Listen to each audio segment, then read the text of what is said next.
Olá pessoal, então vamos para mais um vídeo da disciplina Direito Médico Hospitalar do curso de Direito Médico Hospitalar da Escola Paulista de Direito.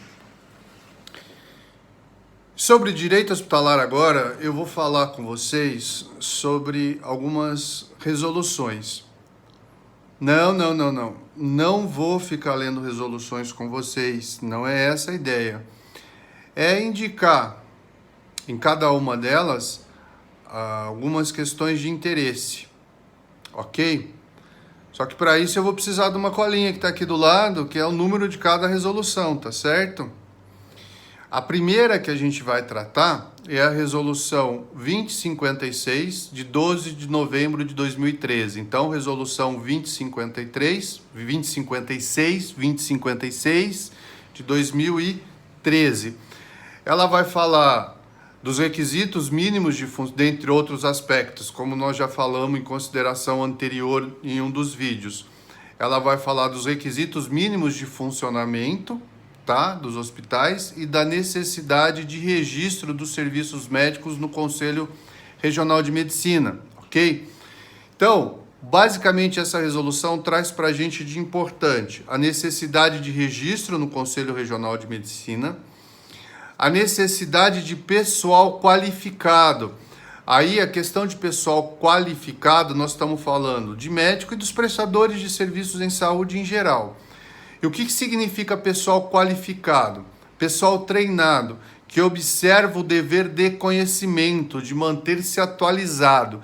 E pessoal qualificado também, gente, está relacionado com a ideia de competência não só técnica, mas competência relacional. Eu gosto muito de falar isso porque a gente tem que lembrar sempre que se a humanização da assistência, se o cuidado centrado no paciente é um direito do paciente, do outro lado tem o dever de uma parte de oferecer esse serviço centrado no paciente, desse serviço que olha a pessoa e não a doença. Então, a capacidade técnica é importantíssima, mas a qualificação do pessoal deve estar relacionada também com a questão da competência relacional. Lógico que nós vamos precisar, além de pessoal adequado e qualificado, adequado que eu digo ali no pessoal, me desculpem, esqueci de referir, é em número suficientemente necessário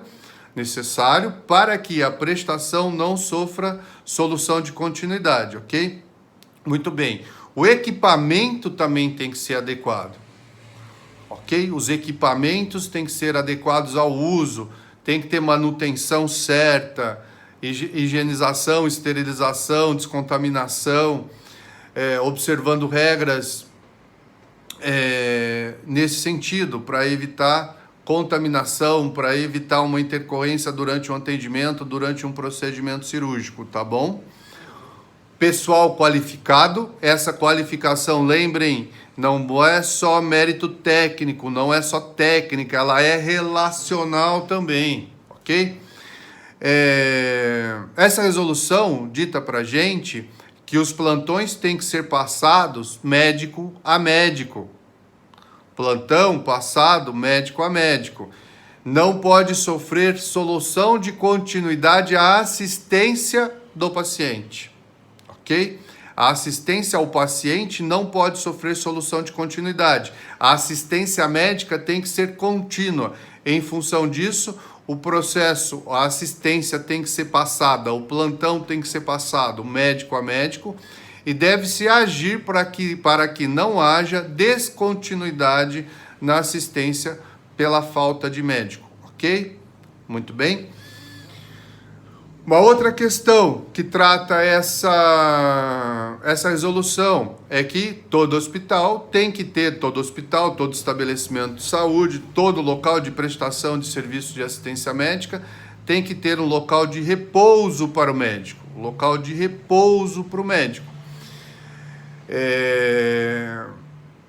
Uma lei recente fala do local de repouso, né, para o pessoal de enfermagem também. Os hospitais vão ter que se adequar a essa nova realidade, se é que nos estabelecimentos de saúde não existam, não tenha, se o estabelecimento de saúde não tiver um local adequado para a prestação de serviços para descanso dos prestadores de serviço em enfermagem. E mais, essa resolução fala da necessidade do termo de consentimento livre, informado e esclarecido. E não está falando aqui da autorização geral para fazer o que quiser. Não é isso, gente. Não é isso. Está dizendo que o processo de o processo de informação qualificada deve resultar no consentimento do paciente para os procedimentos terapêuticos, diagnósticos, cirúrgicos, enfim. E fala também da obrigação do hospital, sobre os tópicos que eu reputei mais importantes para a gente discutir aqui, de organização dos prontuários, tá bom? Essa resolução 2056 de 2013, que vai falar sobre os critérios mínimos de funcionamento e da necessidade, que fala dos critérios mínimos de funcionamento e das necessidade de registro no Conselho Regional de Medicina.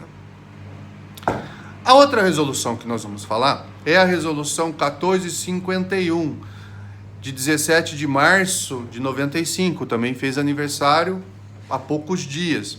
Essa resolução vai falar dos prontos socorros dos estabelecimentos que vão prestar serviços de urgência e emergência.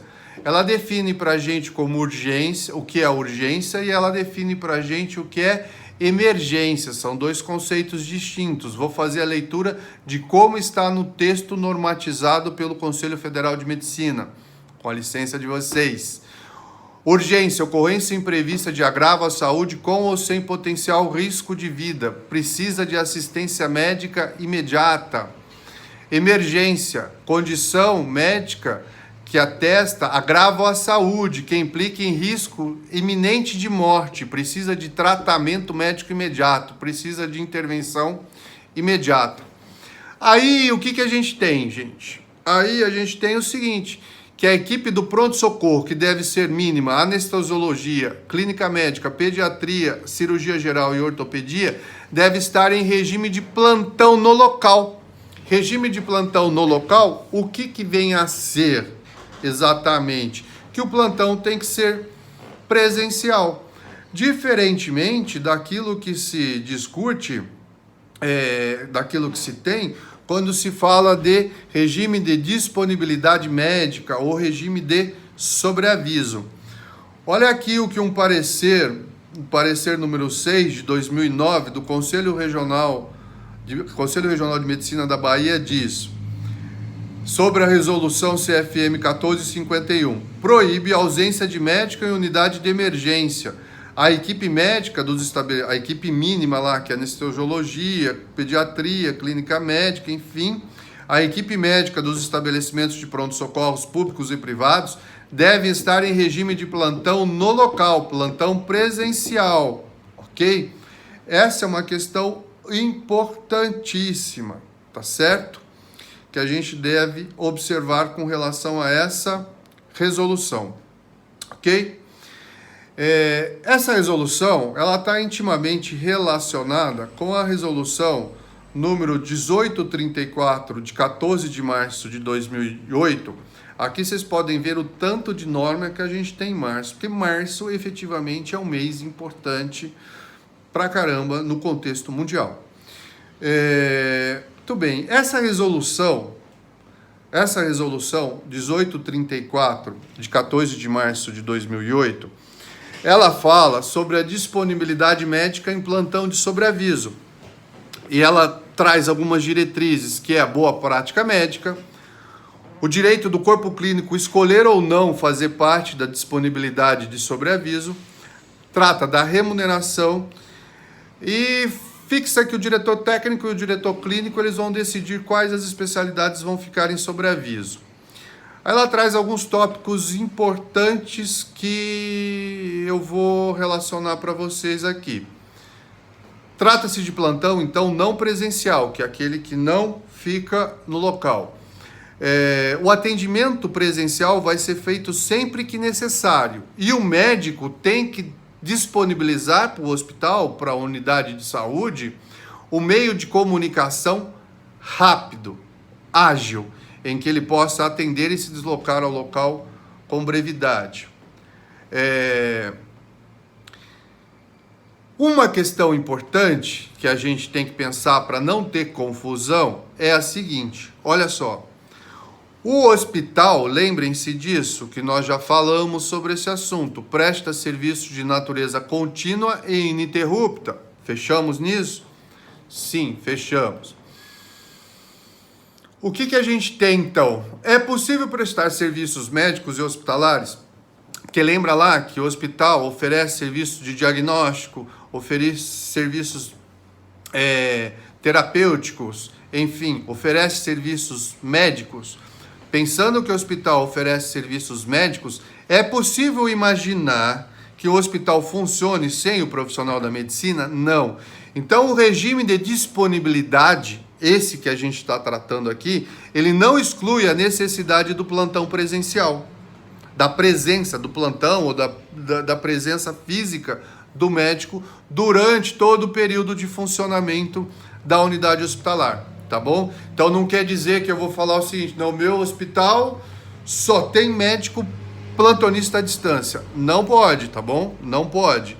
A possibilidade da disponibilidade médica à distância não afasta a obrigatoriedade da existência de um médico durante todo o período de prestação dos serviços do médico, prestação de serviços do hospital, ok? Uma outra questão relevante que trata essa resolução é o seguinte: a remuneração dos médicos tem que ser condizente. E o Conselho Regional de Medicina do Estado de São Paulo, através da resolução 142 de 2006, diz o seguinte: a remuneração não pode ser inferior a 1/3 do plantão presencial.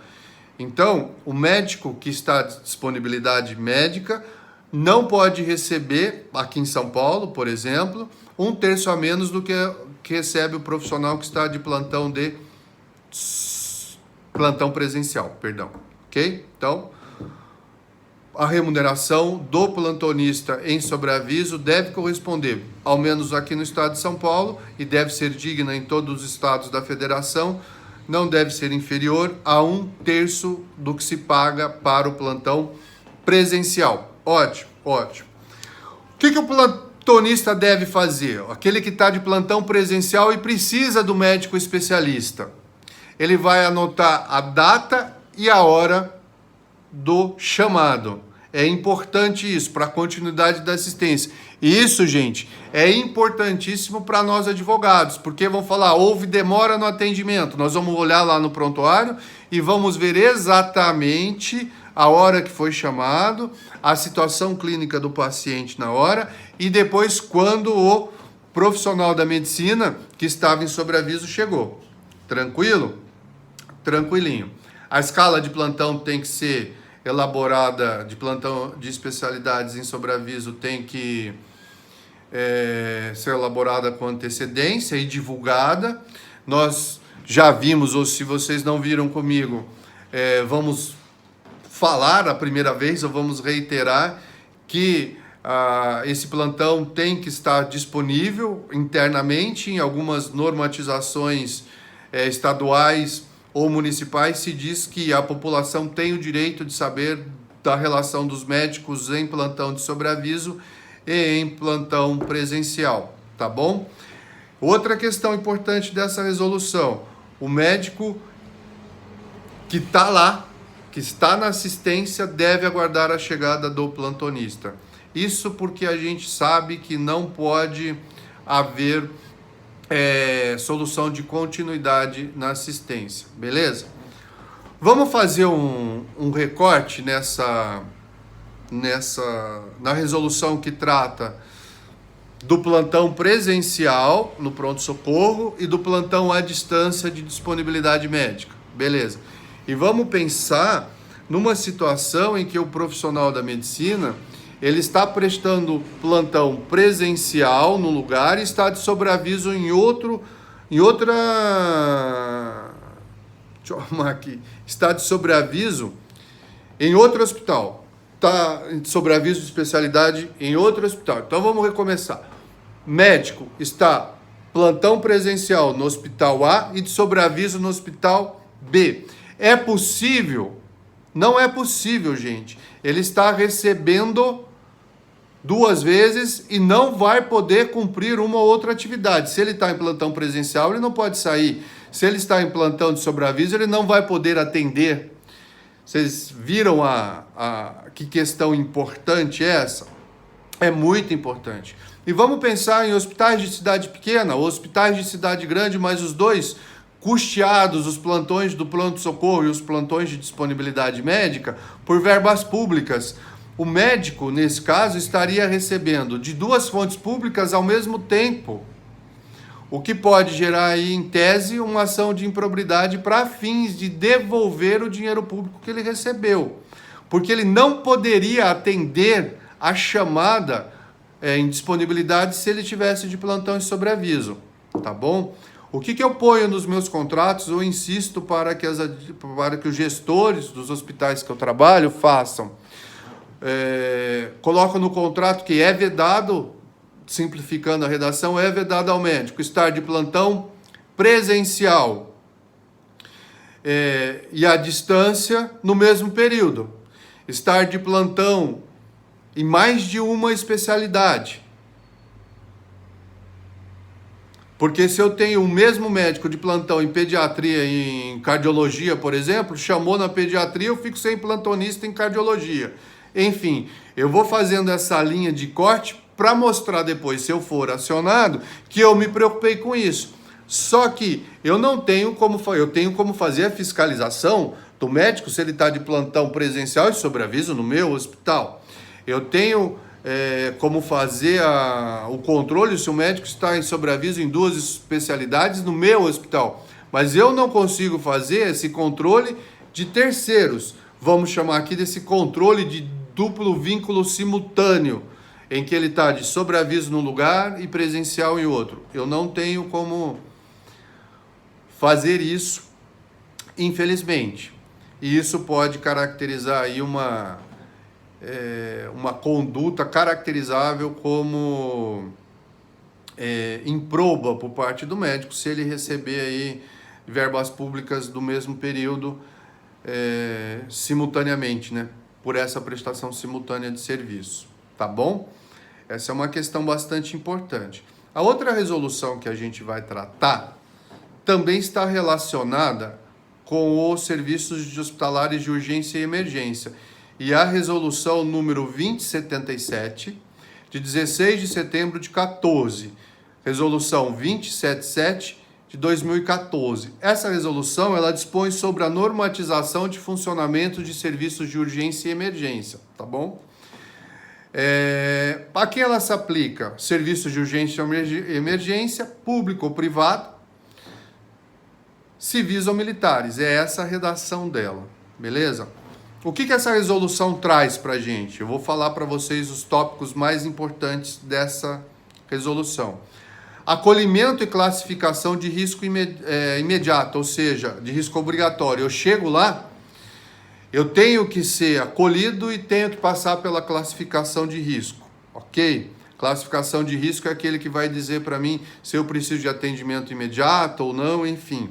A gente lembra que a classificação de risco, ela é importante, claro, mas situações de urgência e emergência, elas preponderam, beleza? Muito bem.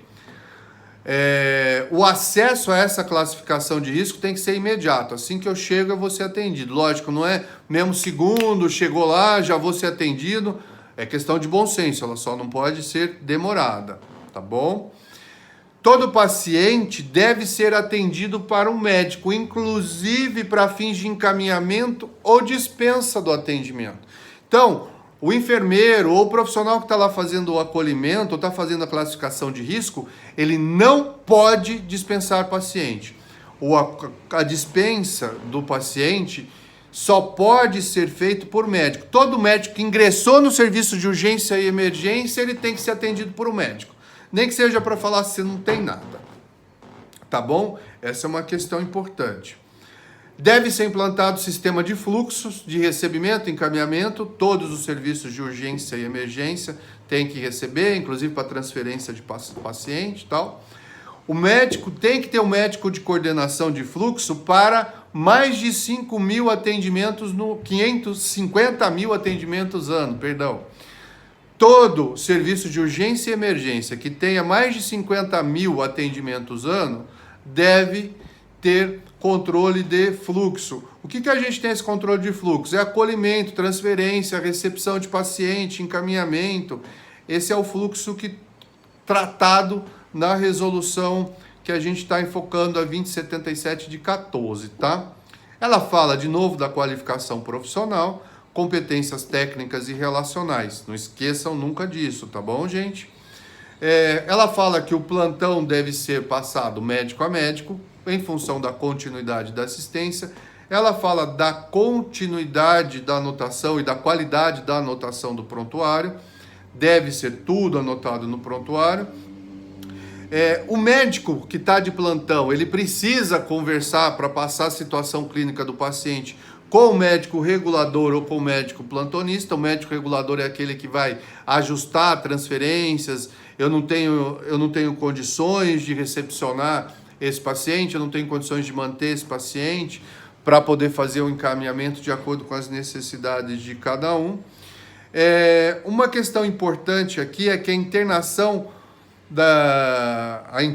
na internação a responsabilidade passa para o médico de sobreaviso ou para o internista, ok?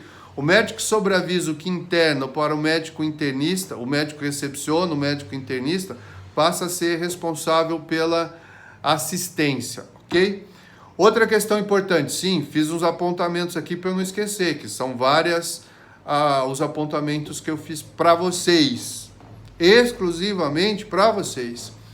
Médico de sobreaviso, a assistência aos serviços de urgência e emergência pode prestar serviços interconsulta. A internação é feita do nome do médico e não em nome do serviço. Eu não interno na clínica pediátrica, eu interno no nome do médico pediatra X, tá certo?